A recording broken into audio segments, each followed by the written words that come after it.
ঈদ মোবারক, তাকাব্বাল্লাহু মিন্না ওয়া মিনকুম। দেখতে দেখতে কুরবানির পবিত্র আহ্বান আবার ফিরে এসেছে আমাদের দুয়ারে। ঈদুল আজহা ত্যাগ ও আত্মসমর্পণের মহিমায় দীপ্ত এক অনন্য উৎসব। এই পবিত্র দিনে আমরা যেমন পরিবারের পাশে আনন্দ ভাগ করে নেই, তেমনি ভুলতে পারি না গত বছরের সেই ঈদকে, যখন আমাদের অনেক সহযোদ্ধা ছিলেন কারারুদ্ধ, কেউ কেউ ছিলেন বন্দিত্বের অন্ধকারে। আজও স্মরণ করি গাজার ধ্বংসস্তূপে কাঁপতে থাকা শিশুগুলোর কান্না, রাফার রক্তাক্ত আকাশ, নিজেদের ভূমিতে পরবাসী আমাদের ভাই বোনদের যারা ফ্যাসিস্ট শাসনে হারিয়েছিলেন সন্তান, পিতা, মা কিংবা স্বপ্ন। খোদা তাআলা যেন তাদের লড়াইকে, শহীদদেরকে কবুল করেন এবং আগামীর জালিমদের বিরুদ্ধে তাদের প্রতিরোধে বরকত দান করেন। ২৪ জুলাইয়ের বিপ্লব ছিল এক বজ্রধ্বনি, অন্যায়ের বিরুদ্ধে সাহসী মানুষের গর্জন। তরুণ, কৃষক, দিনমজুর, রিকশাচালক, পথশিশু, ছাত্র যারা বুক চিতিয়ে দাঁড়িয়েছিল, যাদের রক্তে ও আত্মত্যাগে পথে পথে জেগেছিল আশার আলো, তাদের পরিবার আজ ঈদের দিনে খুশির আড়ালে বহন করছে বুক ভরা শোক। হাজার হাজার আহত পরিবারের ঈদ আনন্দের সাথে বুক ভরা শূন্যতাও নিয়ে এসেছে। তবে একই সঙ্গে যারা দীর্ঘ নিপীড়নের অন্ধকার পেরিয়ে আজ বাড়ির উঠোনে দাঁড়িয়ে ঈদের কুশল বিনিময় করছেন, তাদের চোখে আনন্দের সঙ্গে জ্বলছে কৃতজ্ঞতার অশ্রু। এ অশ্রু হেরে না যাওয়া মানুষের, এ আনন্দ সেই বীরদের, গাজীদের সংগ্রামের পুরস্কার। আল্লাহ তাআলা আমাদের সকলের ত্যাগ কবুল করুন, আমাদের ভুল ভ্রান্তিগুলো ক্ষমা করুন। এই ঈদ হোক মুক্তির আশ্বাস, আনন্দের বার্তা, নিরাপত্তার প্রতিশ্রুতি। ঈদ মোবারক।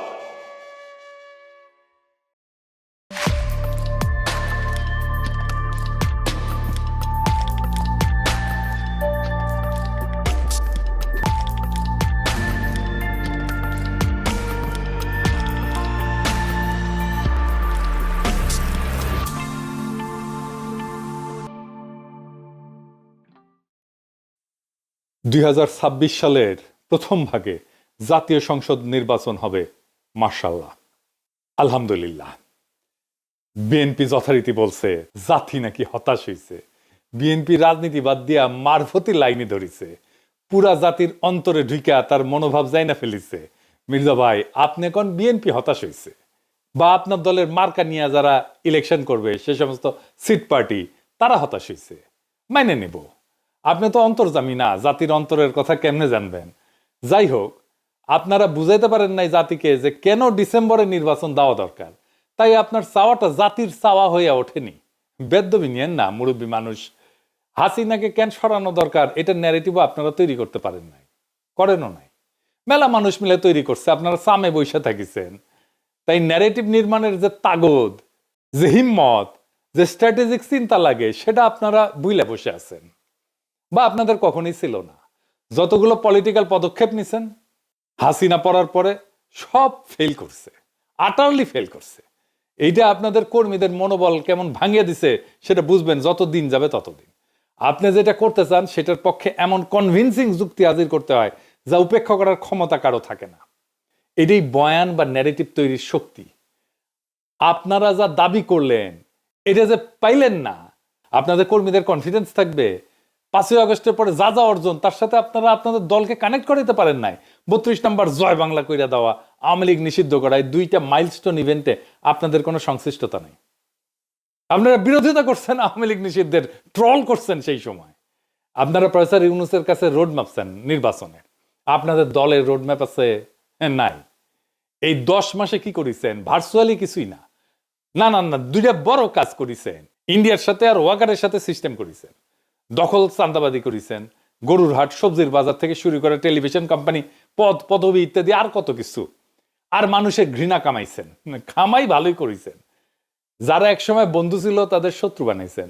না না, আমরা বানাই নাই আপনাদের শত্রু, আপনারাই আমাদের বানাইছেন। আপনাদের দলের প্রতিষ্ঠাতা বলতেন বিদেশে আমাদের বন্ধু আছে, প্রভু নাই। বিদেশে আমাদের বন্ধু আছে, বিদেশে আমাদের প্রভু নেই। দেশে আপনারা বন্ধুহীন, বিদেশে কয়টা প্রভু আছে আল্লাহ মালুম। বিএনপির জন্য ডিসেম্বরের নির্বাচন চাওয়াটা একটা bad idea, very very extremely bad idea. কেন জানেন? জানেন না, এটাও জানেন না। আসেন এটা আলাপ করি।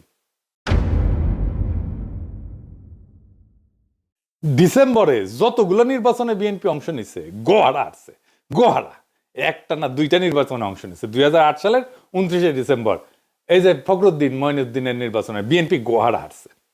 আবার 30শে ডিসেম্বর 2018 শেখ হাসিনার অধীনে নির্বাচন, গোহারা হারছে। প্রথমটা তত্ত্বাবধায়ক সরকার ছিল, পরেরটা হাসিনার অধীনে নির্বাচন ছিল। আওয়ামী লীগ ইচ্ছা করে ডিসেম্বরে নির্বাচন ফেলতো। ওইটা তো তার খেলার মাঠ, কুসুম কুসুম মুক্তিযুদ্ধের চেতনার চূড়ান্ত অর্গাজম হয় যেই সময়, সেই সময় নির্বাচন ফেলে কর্মীদেরকে উদ্দীপ্ত করে কাজে নামাইতো।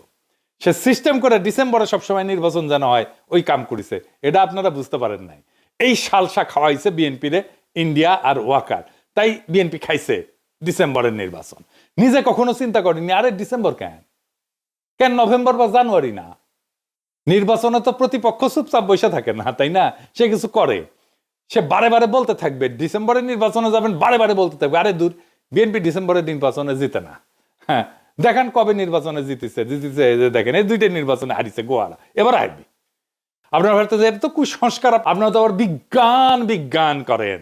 জি না, এটা সংস্কার, এটা কাজ করে। ও আচ্ছা আচ্ছা, সংস্কার শুনলে তো আবার বিএনপির গাত্রদাহ শুরু হইতে পারে।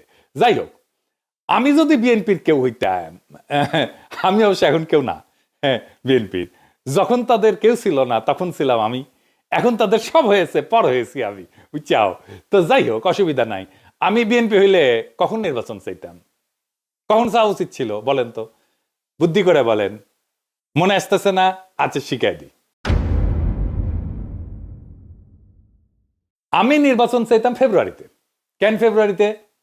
কারণ দ্বিতীয় সংসদ নির্বাচন, যেই নির্বাচনে প্রথম বিএনপি সংসদে জিতে সরকারি দল হয়, সেই নির্বাচন ছিল 18 ফেব্রুয়ারি 1979 সাল। ওই সংসদ ছিল এক ঐতিহাসিক সংসদ। এত ব্রাইট আর তুখর সংসদ বাংলাদেশে আর পায় নাই। ওইটাই বিএনপির প্রথম রাষ্ট্র পরিচালনা, রাষ্ট্র গঠন, খেলতে নেমেই চ্যাম্পিয়ন হয় বিএনপি। আর তখন জিয়াউর রহমান নেতা, প্রেসিডেন্ট, যাকে বলে সোনায় সোহাগা। বিএনপির যাত্রা শুরু, রাষ্ট্র ক্ষমতা জিয়াউর রহমানের অধীনে, নতুন রাষ্ট্র গঠন, বাকশালের ধ্বংসস্তূপের উপরে নতুন গণতান্ত্রিক বাংলাদেশ তৈরি করা। আর পঞ্চম জাতীয় সংসদ নির্বাচন, খালেদা জিয়া প্রথম জিতে সরকার গঠন করে, সেটা ছিল 27 ফেব্রুয়ারি 1991। ওই নির্বাচনে খালেদা জিয়া রাজনীতিবিদ থেকে রাষ্ট্রনায়ক হয়ে ওঠেন। বিএনপির দুইটা ল্যান্ডমার্ক নির্বাচন, দুইটাই ফেব্রুয়ারিতে। রাজনীতিতে তো আপনাদেরকে হিস্টোরিক্যাল ন্যারেটিভের শুরুতে পৌঁছায় দিতে হয় কর্মীদেরকে, আপনাকে কানেক্ট করে দিতে হয়। আপনি কানেক্ট করে দিতে পারতেন জিয়ার, খালেদা জিয়ার হেরিটেজের সাথে, কইতেন বাংলাদেশের দুইবার রাষ্ট্রকে নতুন ভাবে তৈরি করছে বিএনপির সংসদ। আমরা ইতিহাসের সেই মহেন্দ্রক্ষণে ফিরে যাব যখন শহীদ প্রেসিডেন্ট জিয়াউর রহমান হাত ধইরা বাকশাল উত্তর বাংলাদেশ তৈরির সময় বিএনপি গঠিত হয়েছে। তারা নির্বাচনে অংশ নিচ্ছে প্রথমবারের মতো জিয়াউর রহমানের নেতৃত্বে। বাংলাদেশের সত্যিকারের নির্মাণ শুরু হয় এইখান থেকে। তারপর দ্বিতীয়বার শহীদ জিয়ার মৃত্যুর পরে ফিনিক্স পাখির মতো ধ্বংসস্তূপ থেকে বিএনপি উঠে দাঁড়ায় একটা সফল গণ অভ্যুত্থানের নেতৃত্ব দিয়া। স্বৈরাচারের পতনের পরে নতুন করে রাষ্ট্র পুনর্নির্মাণের শুরুর সেই সময়টা, দুই নির্বাচনী ফেব্রুয়ারিতে। আবার সেই সময় আসছে ফ্যাসিবাদ উত্তর বাংলাদেশের রাষ্ট্র পুনর্গঠনের দায়িত্ব নিতে বিএনপি সেই একই ফেব্রুয়ারিতে নির্বাচনে নামবে। এইবার তৃতীয়বারের মতো বাংলাদেশকে আবার নতুন করে গড়ে তোলার দায়িত্ব নেবে বিএনপি। সেই ফেব্রুয়ারির ঐতিহ্যের অংশীদার হবে আবার বিএনপি, যে ঐতিহ্যের সৃষ্টি শহীদ জিয়ার হাতে, পরিপুষ্ট খালেদা জিয়ার হাতে, আর তার পূর্ণ বিকাশ হবে আজকে আপনার হাতে।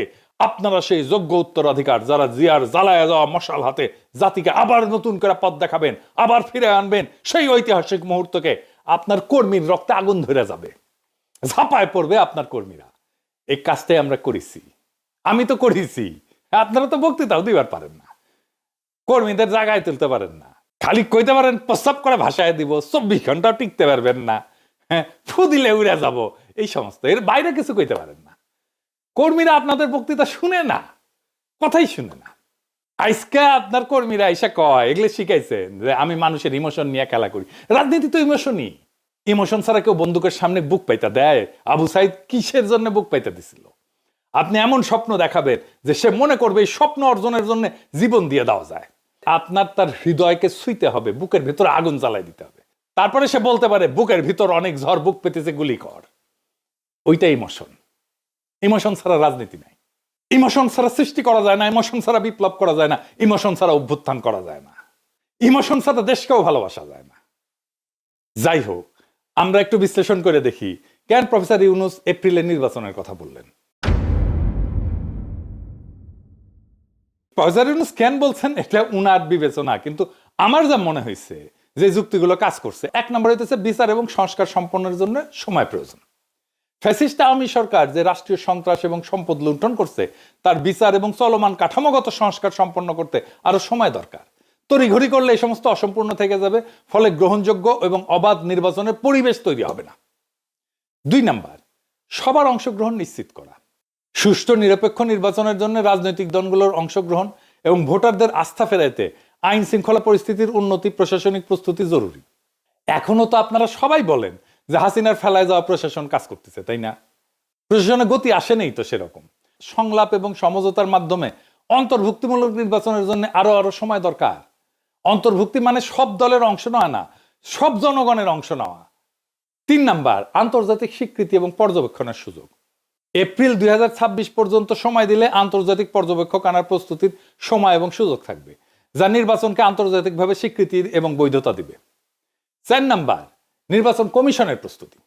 এর ফলে ভোটার তালিকা হালনাগাদ করা, সীমানা পুনর্নির্ধারণ। কারণ এখন যে সীমানা আছে এটা ওই 2008 সালে সীমানা, যেটা করে যে বিএনপিকে হারানো হয়েছিল, ওই সীমানাটা পুনর্নির্ধারণ করতে হবে এবং রোডম্যাপ প্রস্তুতিতে নির্বাচন কমিশনের জন্য পর্যাপ্ত সময় নিশ্চিত করতে হবে।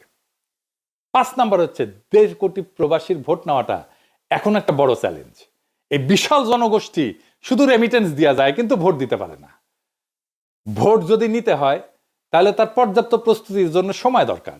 আমরা শুধু মানি মেশিন না তো, তাই না? আমাদের রাষ্ট্রের নেতা নির্বাচনের সুযোগ দিতে হবে। সবচেয়ে ভালো হয় যদি প্রবাসীদের জন্য সংসদে আসন থাকে। প্রবাসীরা প্রবাসীদেরকে নির্বাচিত করবে সংসদে যাওয়ার জন্য, এমপি হবে প্রবাস থেকেই। তার জন্য প্রবাসীদের জন্য 30 থেকে 50টা আসন করা উচিত। তো বিএনপি যদি এপ্রিলের সময় না মানে, তাহলে আমি অন্তর্বর্তীকালীন সরকারকে বলবো সংস্কার না নির্বাচন এই প্রশ্নে গণভোট নিতে। জিয়াউর রহমান গণভোট করছিল, আমাদেরও গণভোট করা যেতে পারে। রাজনৈতিক দলের রাহাজানি বন্ধ করার টাইম আসছে। রাজনৈতিক দল মানে দেশের মালিক না, সে যা খুশি বলবে আর আমরা সারা দেশের লোক মেনে নিব। গতকালকে স্ট্যাটাস দিয়েছিলাম তো ফেসবুকে প্রফেসর ইউনূসের বক্তব্যের আগে, সেটাই প্রফেসর ইউনূস বলছে। অনেকে বলতেছে যে প্রফেসর ইউনূসের বক্তব্যে নাকি আমার এপিসোডের প্রতিধ্বনি শুনতে পেয়েছেন।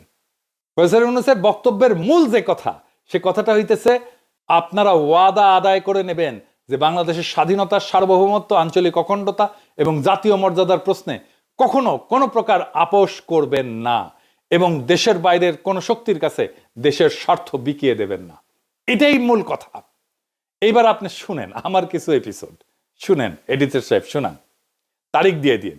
বাংলাদেশের স্বাধীনতা, সার্বভৌমত্ব, আঞ্চলিক অখণ্ডতা এবং গণতান্ত্রিক ভবিষ্যতের সুরক্ষার দায়িত্ব বাংলাদেশের আপামর জনগণের, এবং আমরা অবশ্যই আমাদের এই দায়িত্ব সর্বোচ্চ ত্যাগ স্বীকার করে হলেও সাফল্যজনকভাবে পালন করবো ইনশাল্লাহ। শুনেন, যে কাজের শপথ আপনারা নিছেন আমি তো সেই কাজই করি, আর সেটা হইতেছে আমাদের স্বাধীনতা, সার্বভৌমত্ব, আঞ্চলিক অখণ্ডতা এবং জাতীয় মর্যাদা সমুন্নত রাখা। ভারত নিজের স্বার্থ রক্ষায় হাসিনাকে জলাঞ্জলি দিয়া পছন্দের আর কাউকে ক্ষমতায় বসানোর চেষ্টা করতেই পারে, কিন্তু তাদের জানা দরকার বাংলাদেশের বীর জনগণ এদেশের স্বাধীনতা, সার্বভৌমত্ব, আঞ্চলিক অখণ্ডতা, জাতীয় মর্যাদা এবং গণতান্ত্রিক ভবিষ্যৎ নিশ্চিত করতে যে কোনো ত্যাগ স্বীকারে প্রস্তুত। আমি একটা কথা বারবার বলি, আমাদের স্বাধীনতা, সার্বভৌমত্ব, আঞ্চলিক অখণ্ডতা এইটা হুমকির মুখে। আর এই হুমকি কোথায় থেকে শুরু হচ্ছে সেইটা দেখেন পাঠ্যপুস্তক থেকে। আমাদের বাচ্চাদের, আমাদের সন্তানদের মাথাতে ঢুকায় দেওয়া হচ্ছে আমরা বাংলাদেশের জনগণ ভারতকে একটা ফুটা পয়সা দিয়েও ছাড় দেব না। আমাদের প্রত্যেক মুহূর্তে মনে রাখতে হবে আমাদের স্বাধীনতা, সার্বভৌমত্ব, আঞ্চলিক অখণ্ডতা, জাতীয় মর্যাদা এবং গণতান্ত্রিক ভবিষ্যতের প্রতি ভারত হইল সবচেয়ে বড় প্রতিবন্ধক।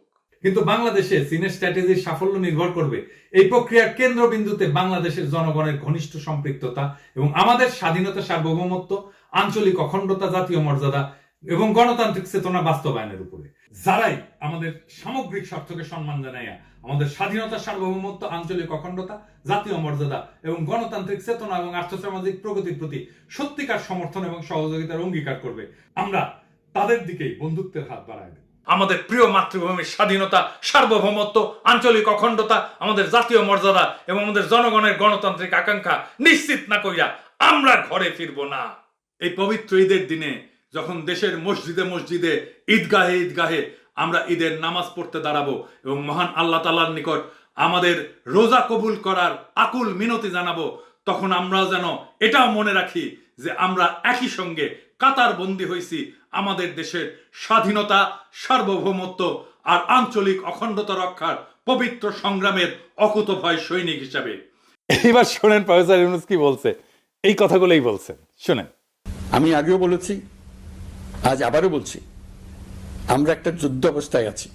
এখন আমাদের একতাবদ্ধ থাকতে হবে যে কোনো মূল্যে। পরাজিত শক্তি এবং তাদের সহযোগীরা ওত পেতে বসে আছে আমাদের ছোবল মারার জন্য, আমাদের অগ্রযাত্রাকে রুখে দেওয়ার জন্য। আমরা তাদের কিছুতেই এই সুযোগ দেব না।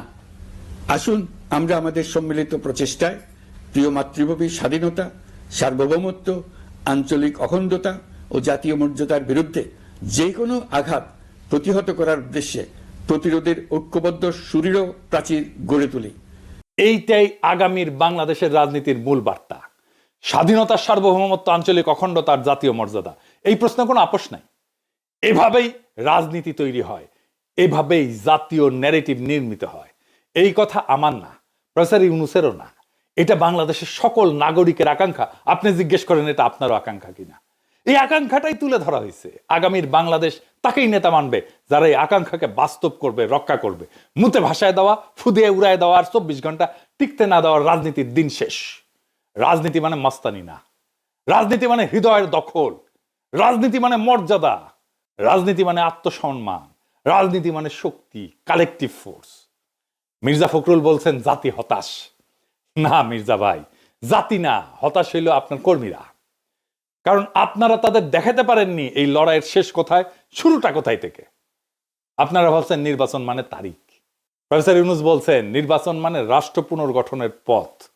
আপনারা চাইছেন ডিসেম্বরে ভোট। কারণ আপনারা বুঝতেই পারেননি ডিসেম্বর আওয়ামী লীগের ক্যালেন্ডার আর ফেব্রুয়ারি বিএনপির কাব্য। তাদের ইতিহাস মুক্তিযুদ্ধের চেতনা, আপনার ইতিহাস রাষ্ট্র নির্মাণ। আপনারা নিজেদের ইতিহাস ভুলে ভারতের প্ররোচনায় নিজের কোলে তুলে নিলেন আওয়ামী ন্যারেটিভ। আফসোস, আওয়ামী লীগের লড়াই হইতেছে মুক্তিযুদ্ধের চেতনায় ভর কইরা ফ্যাসিবাদ কায়েম। আপনাদের হওয়া উচিত ছিল মুক্ত, আত্মমর্যাদাশীল, স্বাধীন, সার্বভৌম বাংলাদেশ পুনর্গঠনের চেতনা। কিন্তু আপনারা কি করলেন? ভারতের পায়ে মাথা দিলেন, ওয়াকারের কোলে গিয়া বসলেন, দলটা চালাইলেন ঠিক যেন কোনো ঠিকাদার সিন্ডিকেট হাট বাজার চালাইতেছে। আপনারা নিজেরাই নিজেদের আদর্শকে হত্যা করলেন। এবং আজ যারা আপনাদের কর্মী, তাদের মনে এখন ঘৃণা, লজ্জা, হতাশা আর অনিশ্চয়তা। আর প্রফেসর ইউনূস তিনি আপনাদের জায়গা নিচ্ছেন না। আপনারা কি যাচ্ছা তাই বলছেন।